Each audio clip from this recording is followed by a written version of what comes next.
Here it is, the winning screenshot for the 0001 camo and 2 million gold being spent on this particular item. But this video on the long haul camo is not about how bad this is for the game. I'm going to give a slightly different approach and talk about how it might actually be a good thing, and how these three bids for tanks for credits might be a lot worse. So let's get into it.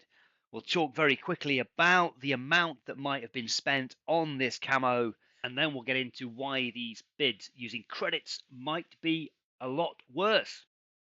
So firstly, a reminder that I've made a video on the strategy that might be being used by Wargaming here in their approach to the auction. So if you haven't seen that, it's well worth checking out so you can try and understand what it is, other than just trying to make more money, it is that they might be up to.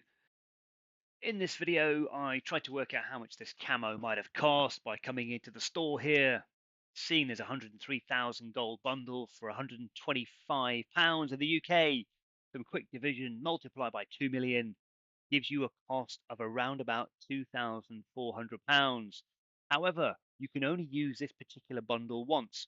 This bundle's also limited to a one-time purchase, and this bundle is also limited to a one-time purchase. You've then got smaller bundles, which I guess you could get into multiple times, but each one of these gives you a different individual price for one gold coin. And clearly, it would take you quite a while to raise 2 million. So how else might you do it?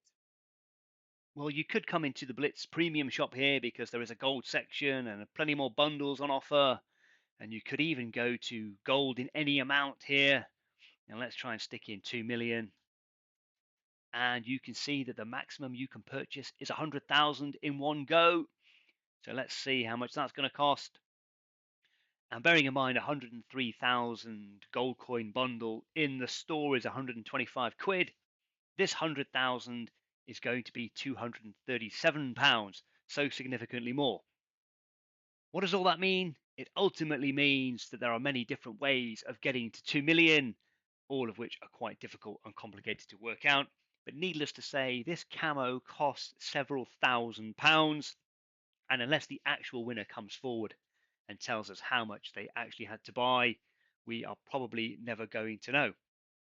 Great, I hear you cry. Wargaming have made a lot of money out of auctioning a camo in a pay to win event, but why might that be a good thing? Well, let's have a look at the harsh realities, and that is that it doesn't matter how much you pay for the camo on your tank, it still gives you the same concealment rating no matter the price. So here I've got one of the legendary camos on the E100, gives me a 2% increase in concealment.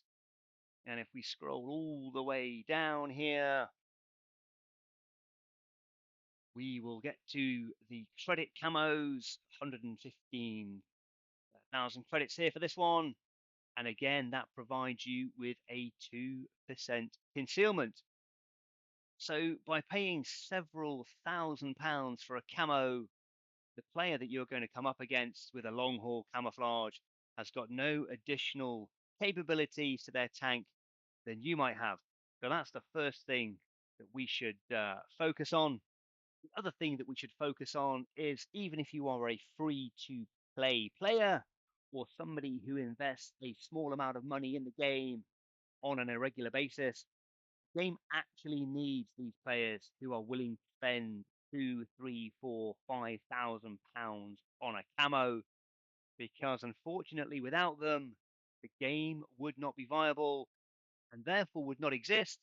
And free to play, well, there'd be nothing to play. So it's a way of generating revenue. And if Wargaming want to generate revenue by auctioning off or selling items that don't provide any additional capability to the tank, then I am more than happy with that, because that is not a pay to win model. That is just paying extra money to have a nice cosmetic added to your tank. And you can do that all day long. And this is why when we start talking about credits being used to auction items off, that we have a little bit more of a concern. So let's take a look at that now. This is the Thunderstorm camo auction, I think back from day one. And this was also going for credits, as have a number of other camos, and this didn't really raise too much of an eyebrow with me, but it's when we started seeing tanks being auctioned for credits that I started to wonder what the end game was here. And the Charlemagne went for 82 million credits, and then we had the Object 260, which went for significantly more. And then, of course, Keniotsu was also auctioned for credits.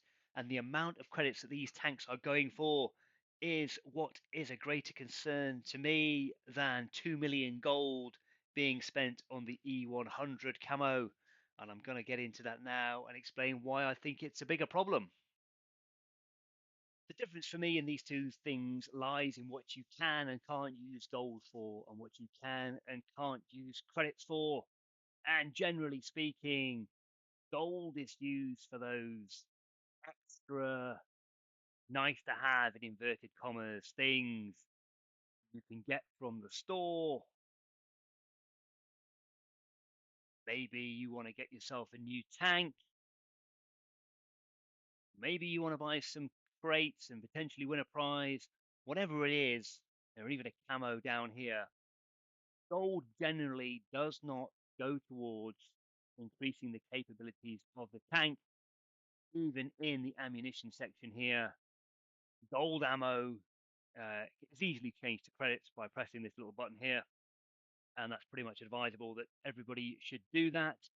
But credits, they are used day to day in the game as the regular currency, and they are the things that make your tank better, whether it be the camos here, the credit camos that you can purchase at the bottom, as I've already shown you. Maybe it's consumables that you're adding to your tank to make your crew better, put out a fire quicker, whatever it might be. Perhaps it's provisions, you're using those on your tank. Again, they all cost credits. Ammunition, not so much, just the premium ammunition now costs credits if you make the selection. And unlocking equipment also costs you credits as well. And so the concern is that when credits are being used to purchase tanks or camos, those are credits being taken out of the player's in-game wallet that they are then going to have to replenish, or they may well take the decision not to have camos, consumables, or provisions on their tank. And as you look left and right at your team on the battlefield, you are not going to know whether they are coming fully equipped or whether or not they are taking savings measures and reducing the capability of their tank in order to save credits. Now, to put that into some kind of perspective, let's take a look at a game I had here in the E100. Turned out to be a pretty good game, 5k damage, but we're interested in the credits.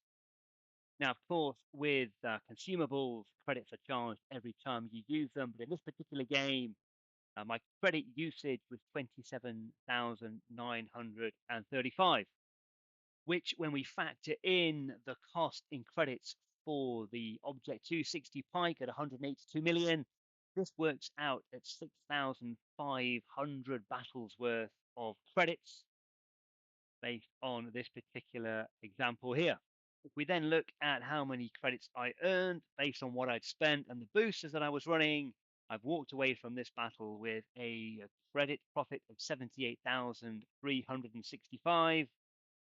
It would take me about 2,300 battles based on that rate to earn back the amount of credits that was spent on the competitive rate for the Object 260. So this is where the issue lies, particularly with free-to-play players, because they're trying to earn credits in-game to pay for consumables, provisions, and maybe purchase new tanks in the tech tree. But there is now the opportunity to spend those credits on something else. Means, of course, you might want to increase the number of credits that you have. And I'm delighted to say that Wargaming will direct you to the store where you can purchase more credits for gold. So there you have it. That's a different take on what's happening at the moment. If there are things being auctioned for large amounts of gold, yes, it's disappointing that not every player is going to be able to take advantage of that and win one of the prizes. But ultimately, that is the nature of the beast, I'm afraid. And as I say, if you haven't seen the video on why wargaming are potentially adopting that strategy, then go ahead and take a look at that, and you might realize what is going on. But for me, it's the credits on tanks that is the concern. What do you think? Do you agree with me? Have I raised an issue there that perhaps you weren't aware of or didn't consider to be important? Do you still not consider it to be important? Either way, let me know in the comments. Thank you very much for watching. And of course, if you are one of those players who does spend two, three, four, £5,000 on a camo, don't forget to support the channel. There's a link where you can make a donation in the description. And I thank you very much for watching.